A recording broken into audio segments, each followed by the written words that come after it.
मसीह की एकता संघ मिनिस्ट्री में आपका स्वागत है। और आज हम देखेंगे नतानियल और यीशु मसीह की पहली मुलाकात को, जो कि हमें मिलती है यूहन्ना 1:43 से 50 में।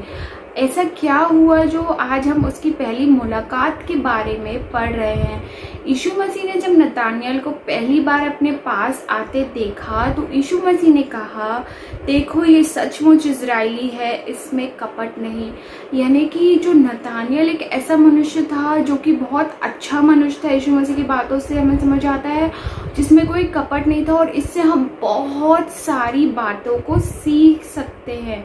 इसलिए आज हम ये देखेंगे नतानियल एक ईमानदार और निष्कपट इंसान था, और उससे हम बहुत सारी बातें सीखेंगे और हम अपने जीवन में भी अप्लाई करेंगे, ताकि यीशु मसीह हमें भी ऐसा देख के बोल सके कि ये सचमुच मसीह ही है, इसमें कोई कपट नहीं। कपट ना रखने का अर्थ क्या है और यीशु मसीह ने ऐसा उसके विषय में क्यों कहा था। तो आइए हम देखते हैं मत्ती 23:25 और 26 में यीशु ने ये बात फरीसियों से कही थी, हे कपटी शास्त्रियों और फरीसियों, तुम पर हाय, तुम कटोरे को और थाली को ऊपर ऊपर से तो मांजते हो, परंतु वह भीतर अंधेर से भरा हुआ है।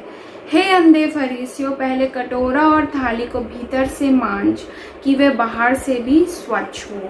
फरीसी लोग पढ़े लिखे यहूदी थे, वो कानून का पालन करते थे। वे बाहरी तौर से कानून का पालन तो करते थे, लेकिन जो पाप उनके अंदर है वो पापों की परवाह ही नहीं करते थे जो उनके अंदर भीतर है।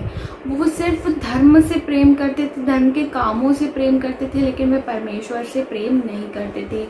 लेकिन नतानियल ऐसा मनुष्य बिल्कुल भी नहीं था। वो परमेश्वर से प्रेम करता और वो सचमुच ईमानदार और निष्कपट मनुष्य था। मसीह नतानियल से मिले तो यीशु मसीह को महसूस हुआ कि ये एक सीधा मनुष्य है। ये अपने आप को अच्छा नहीं बताता, या अपने आप को सम्मान या अपने आप को ऊपर दिखाने के लिए कार्यों को नहीं करता है, कामों को। ना उसने अपने मन में कुछ छुपा रखा है और ना वो दिखावे के लिए कार्य करता है। वह परमेश्वर से सच्चा प्रेम करता था।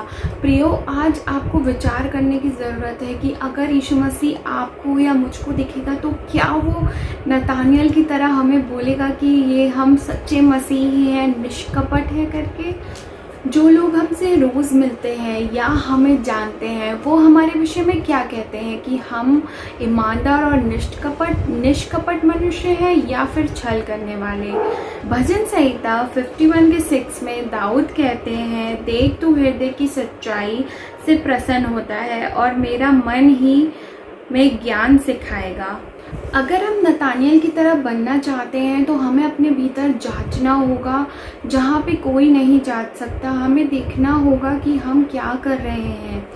हम सोचते हैं कि हम कई बार ऐसा होता है कि हम छोटे छोटे से झूठ बोल देते हैं जिससे किसी की हानि नहीं होती है, जिससे कोई गलत चीज़ नहीं होती है, लेकिन परमेश्वर की नज़र में वो पाप है और पाप की मजदूरी तो मृत्यु है। परिस्थिति में ईमानदार बने रहिए। तो हम कैसे ईमानदार बने रह सकते हैं और निष्कपट बने रह सकते हैं, तो हम देखेंगे नीति वचन 4:23, सबसे अधिक अपने मन की रक्षा कर, क्योंकि जीवन का मूल सूत्र वही है। तो प्रियो, हर एक बात में हमारी मन यानी अपनी हृदय, अपने हार्ट की हमें रक्षा करना है। हमें उसे देखना है, यानी उस पर ध्यान देना है कि वो कोई गलत बात ना सोचे, पाप में हमें ना गिराए। और इसका अर्थ सिंपल सा ये है कि अगर हमसे कोई गलती होती है तो हमें पाप को छिपाना नहीं है, हमें उसे परमेश्वर के सामने स्वीकार करना है और ग्रहण करना है, ताकि परमेश्वर उस पाप को क्षमा करे और हमें उस पाप को फिर से नहीं करना है। तब परमेश्वर हमें वो कह पाएगा जो परमेश्वर ने नतानियल को कहा था। जब हम अपने प्रति और परमेश्वर के प्रति ईमानदार रहते हैं तो वो हम में वास करता है और हमारी संगति करता है। तो आज के लेसन में सबसे इम्पॉर्टेंट बात हमारे लिए यही है कि परमेश्वर हमारे बारे में क्या सोचता है। यूहन्ना 8:32 में यीशु कहते हैं, तुम सत्य को जानोगे और सत्य तुम्हें स्वतंत्र करेगा। ये सबसे उत्तम वचन है कि हम सत्य को जानेंगे और सत्य हमें स्वतंत्र करेगा। इसका मतलब सत्य ये है, सत्य यीशु मसीह है और वो हमसे प्रेम करता है और उसने हमें उद्धार दिया है। और जब हम इस सत्य को पहचानेंगे तो हम विजयी होंगे और कोई भी परिस्थिति, कोई भी परेशानी हमें फिर परमेश्वर के प्रेम से दूर नहीं कर सकती और हर एक बात में परमेश्वर हमारे साथ खड़ा रहेगा। और जब हमारे साथ परमेश्वर साथ में है तो हमारा विरोधी कौन हो सकता है। परमेश्वर हमें बल, शक्ति और सामर्थ्य देगा। आइए हम परमेश्वर से मांगे कि हमें भी वो नतानिएल के समान बनाए, ताकि परमेश्वर जब हमें देखे तो वो बोले कि ये सच्चा इज़राइली है या सच्चा मसीह है, इसमें कपट नहीं है।